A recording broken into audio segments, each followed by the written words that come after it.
નમસ્કાર, હું છું કેતલ અને આપ જોઈ રહ્યા છો CB24। ગાંધીનગર સચિવાલયના બ્લોક નંબર 9ના બેઝમેન્ટ ભાગમાં અચાનક જ આગ ફાટી નીકળી હતી। જોત જોતામાં બેઝમેન્ટમાંથી કાળા ધુમાડાના ગોટે ગોટા બહાર નીકળવા લાગતા સમગ્ર પરિસરમાં ભય અને અફરાતફરીનો માહોલ સર્જાયો હતો। પ્રાથમિક તપાસ અને અધિકારીઓના અનુમાન મુજબ બેઝમેન્ટમાં આવેલા ઇલેક્ટ્રિકલ વાયરિંગ અથવા પાવર પેનલમાં થયેલા શોર્ટ સર્કિટના કારણે આ હોનારત સર્જાઈ હોવાની શક્યતા છે। સદનસીબે આ સમગ્ર દુર્ઘટનામાં કોઈ પણ વ્યક્તિને જાનહાનિ કે શારીરિક ઈજા પહોંચી નથી, જેનાથી તંત્રએ રાહતનો શ્વાસ લીધો છે।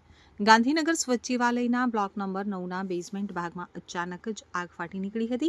જોત જોતામાં બેઝમેન્ટમાંથી કાળા ધુમાડાના ગોટે ગોટા બહાર નીકળવા લાગતા સમગ્ર પરિવારમાં ભય અને અફરાતફરીનો માહોલ સર્જાયો હતો।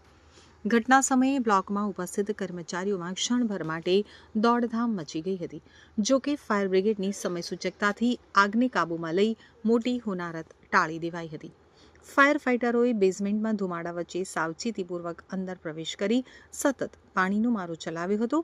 આગને ટૂંક જ સમયમાં અન્ય વિસ્તારો કે ઉપરના માળ સુધી પ્રસરે તે પહેલાં જ સંપૂર્ણપણે કાબૂમાં લઈ લેવામાં આવી હતી।